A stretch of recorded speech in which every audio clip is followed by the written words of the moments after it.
5 seconds. Sir, I would like to make a few observations so that the Honorable Minister will make a note about the way in which these institutions are being run.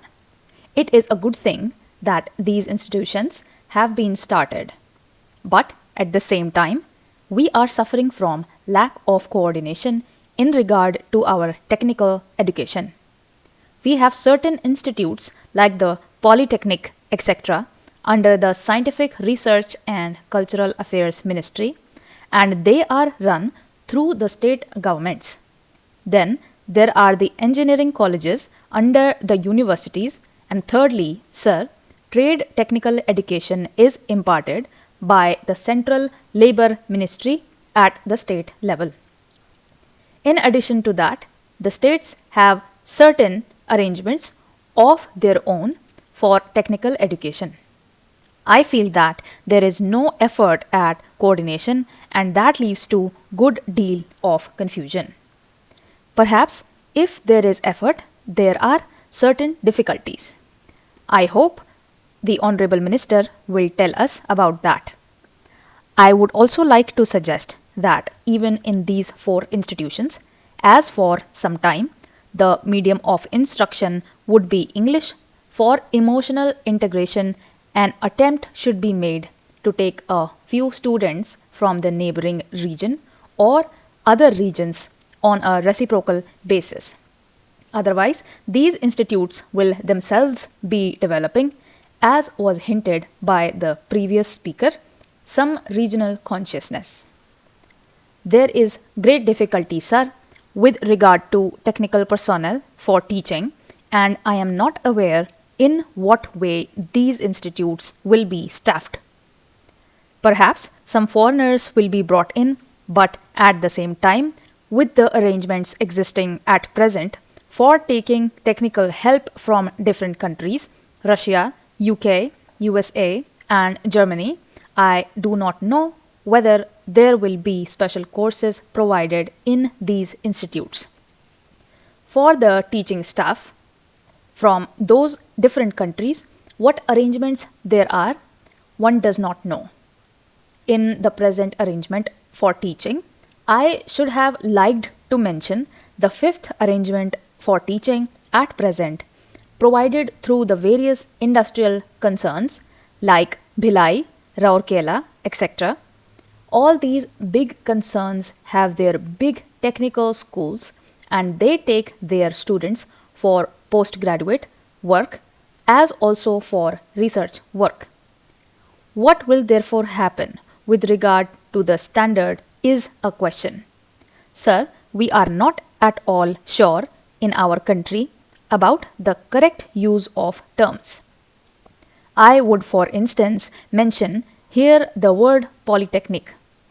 They have one school, and even if there is arrangement for starting another subject, no effort is made, and no sooner they feel they should give guarantee to some sort of technical education without proper inquiries with regard to the possibilities for employment and the various mineral resources, etc., and the basic education that should enable the students to enter the polytechnics to have the training where it is available. These polytechnics are started.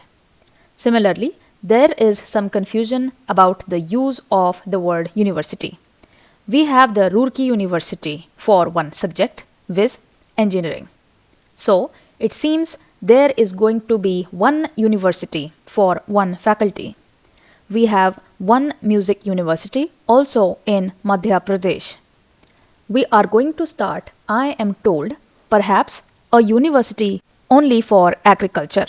So, if these institutes are there, which term seems to be really the appropriate word in place of these one faculty universities, I think the Honorable Minister should take the initiative in determining what should be the exact connotation of these terms. Otherwise, one day, as was pointed out, there will be perfect confusion. There comes also the question of the recognition of the degree given by these institutes. Of course, if the training with the special facilities available and the specially recruited staff available is of a high standard, naturally people would be very anxious to recruit the people who have passed out from there.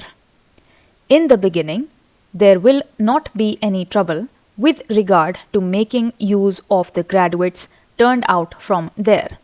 But the question of recognition has to be decided on certain principles, and those principles should be laid down and followed from the beginning. Now, I would like also to mention the question about scholarships. It was pointed out that certain scholarships, especially to the children of the working class, should be given. I would like to point out here that there is already provision for that and it is not something new.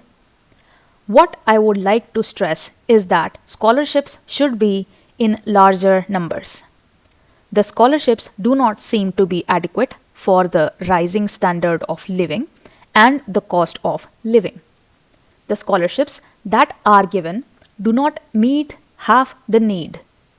There is yet another matter which the Honorable Minister is the proper person to inquire about, and that is the merit scholarships that are available in different states to students for technical subjects or to other students who pass with very high marks are not given by the states if they read outside the state.